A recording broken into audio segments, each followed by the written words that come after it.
Thank you. And one of the reasons we discourage mobile phones here, I just came back from Hong Kong, and it was in Hong Kong many years ago. I heard this story from a monk from mainland China.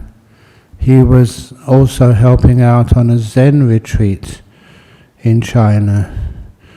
And because it was a Zen retreat, when people were meditating, one of the monks would walk behind everybody with a big Zen stick. And if you started nodding, he'd hit you on the back with a Zen stick. Don't worry, we don't do that here. But I reckon that's one of the reasons why in those monasteries they banned mobile phones. And the reason was the one lady had her mobile phone and she didn't give it up. So when that monk hit her on the back, she took out her mobile phone and called the police. And the monk was arrested, and that was the end of that retreat.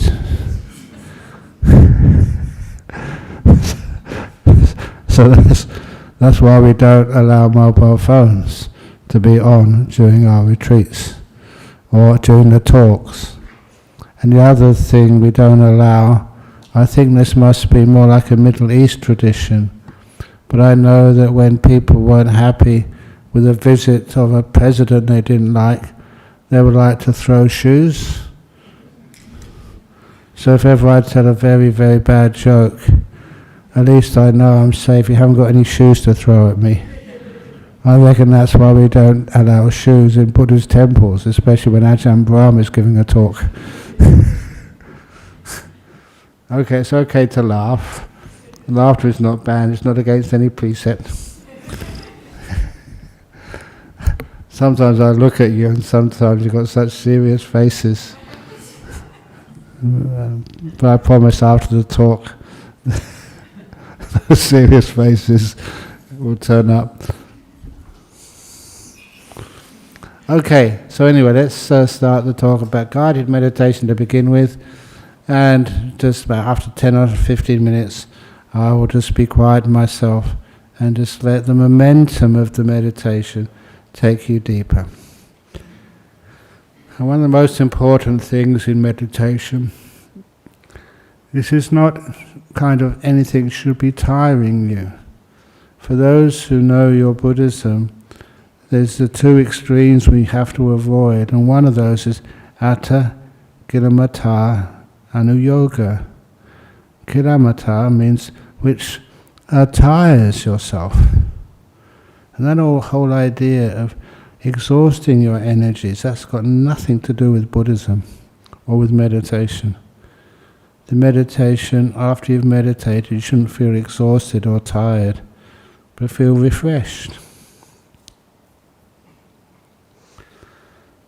So we start with just closing our eyes and experiencing the sensations in your body. Basically just asking yourself, not asking other people you care for, asking this yourself, how am I? How do you feel?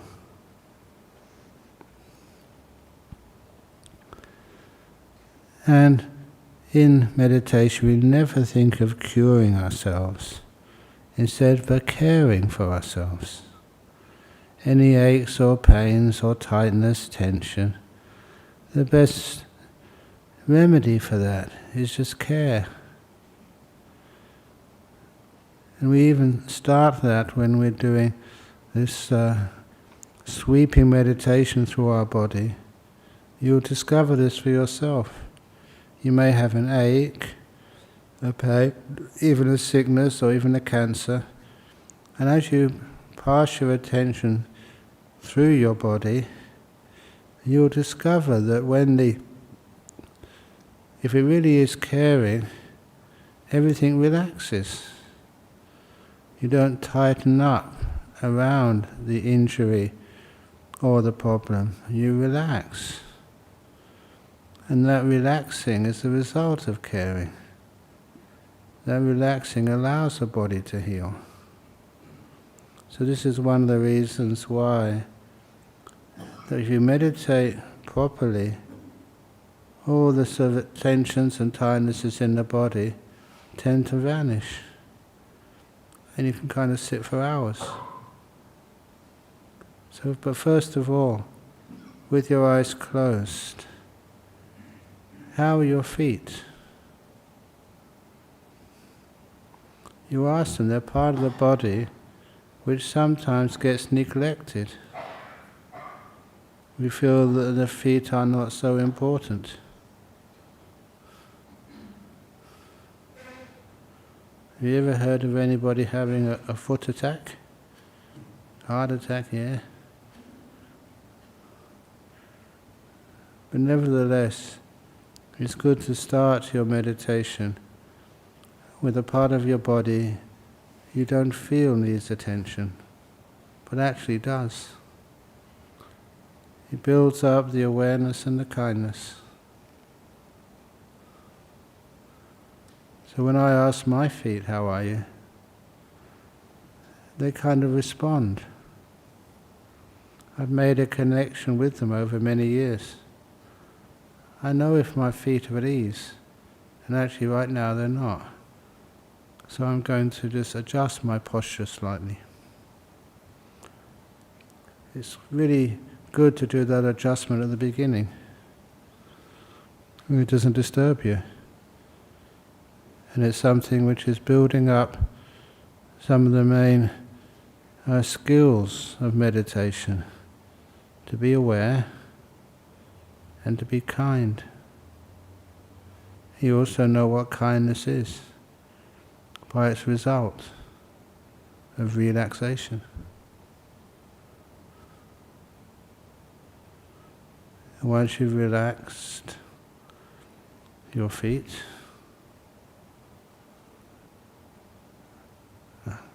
I should actually be more disciplined and just go quickly through these parts. But even I like to go slowly, simply because when my feet get relaxed, it's pleasant to be aware of them. And this actually gives the insight into how you can sustain attention on something long enough to get insight.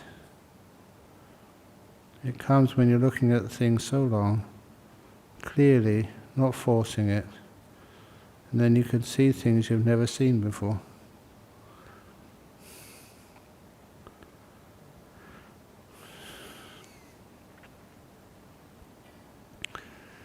And then being with my feet, they're really relaxed now. I move up to my legs. That's my ankles, calves, knees and thighs. And as I sweep up those legs, from those ankles, and the calves, and the knees and the thighs, as I pass over them, I will always pause if some extra kindness is needed. And I say this with meaning, just even when I do some chanting for you, or just talk to you, or laugh with you, that kindness and friendliness has a power. That's what I do to my own body parts. I look at my knees, and I have gratitude towards them. They've really looked after me. Thank you, knees, for that kindness. My feelings in my knees relax. It gets easy, softer. So I'm learning the power and result of kindfulness by practicing on my own body. At the same time, strengthening the skills of mindfulness and kindness, and also relaxing my body. really deeply. I get up to my buttocks, and I wish them well too. Sitting on a cushion.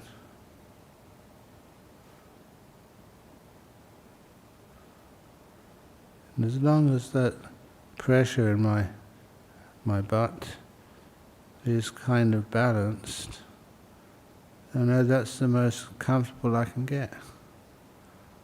Done the job. And soon that feeling will vanish. When these sensations in the body don't change, they disappear. That also teaches me a very powerful insight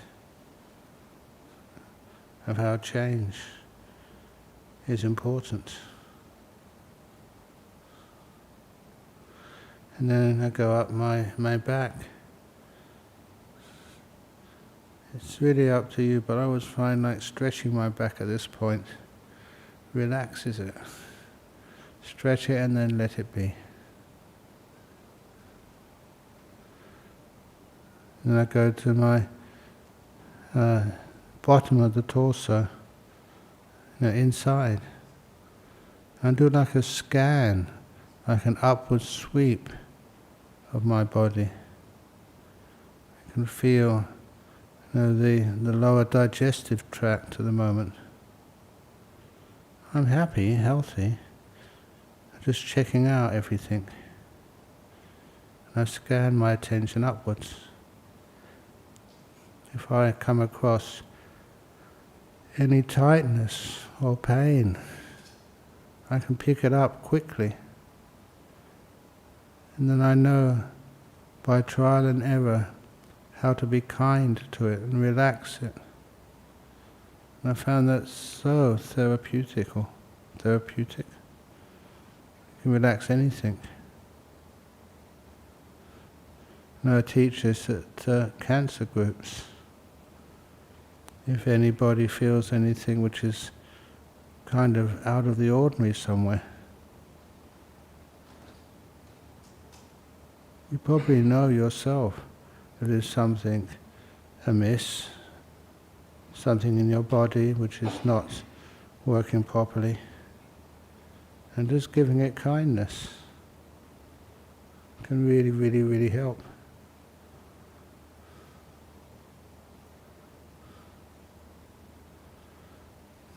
Even if somebody has kind of a bad reaction to any medication,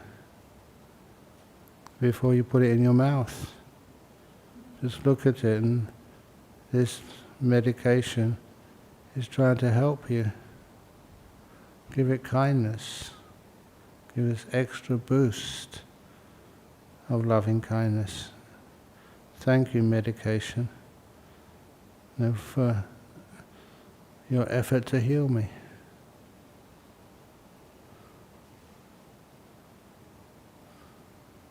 And you go up the body. I go to my stomach, and my stomach go to the lungs, and the lungs to the heart region. You can relax anything. And if I pick up anything on the way, I would always spend however much time is needed relaxing. And over the years you learn. You learn by trial and error how to relax to the max.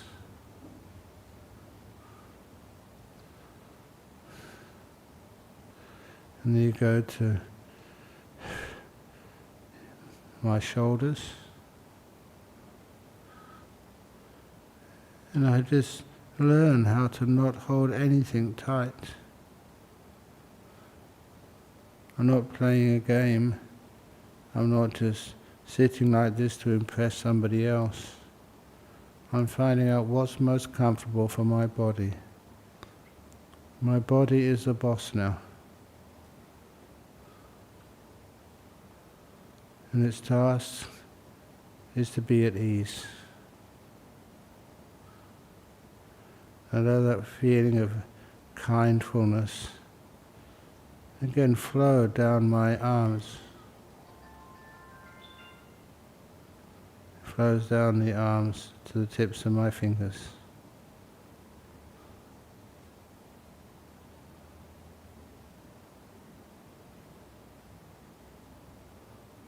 Till everything feels really at ease. Go back up to my shoulders and my neck. I've always discovered that any tightness, tension in the neck, it's always because my head is at the wrong angle. And if you do feel a little bit tired, to help keep you awake, just tilt the head backwards slightly. It's when the head tilts forward, once it starts, it can really go forward and be sleepy. Tilt it back slightly, and that will keep you alert, but comfortably alert. And as you know, who've meditated with me before, then I aware of the muscles around my eyes, nose and mouth. I learn how to relax them too. Just like actors can make the face look like it's angry or look like it's frowning. I use the same techniques to make my face totally relaxed. So all those muscles are at ease. And then I become aware, just drawing all these parts of the body together, having swept through them one by one. And then I look at them all joined. It's my body, which bears my name. And it's so at ease. Can you feel how relaxed your body is? You're not afraid of anything. You've got no goals to fulfill or complete. You can totally let go. This is where I turn into my mind. I use one aspect of the mind. If you want to find a forest, you look for a tree. If I want to locate my mind, I ask it about peace. How peaceful are you?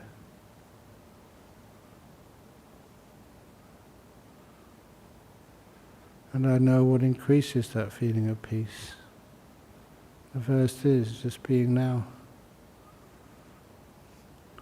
All the future and the past. Maybe if I'm working out a schedule for Bodhinyana Monastery, you have to think of those things, but right now, no. I'm free in this moment. I don't have to attend to the past.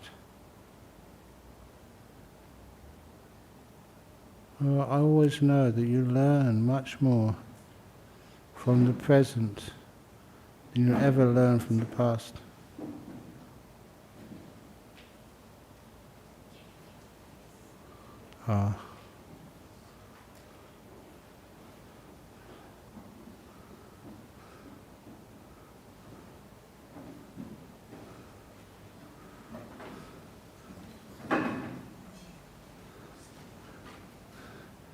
Okay.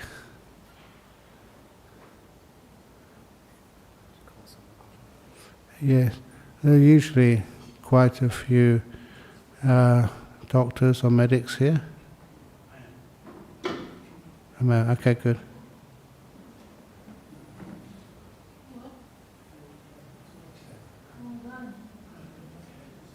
Okay.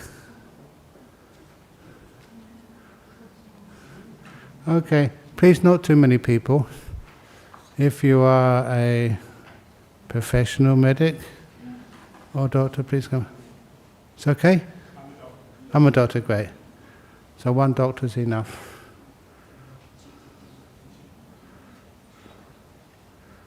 How is the time? Okay, for everybody else, one of the best things you can do is to please close your eyes again. Carry on meditating and send loving kindness.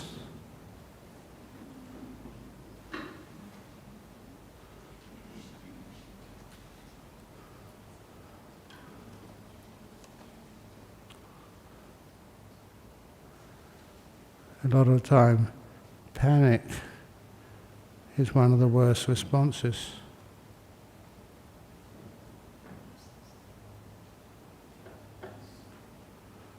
So we'll stop speaking now. Your job is just to be as calm as you possibly can.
Doctor, this is good, is it? Good, okay. Thank you.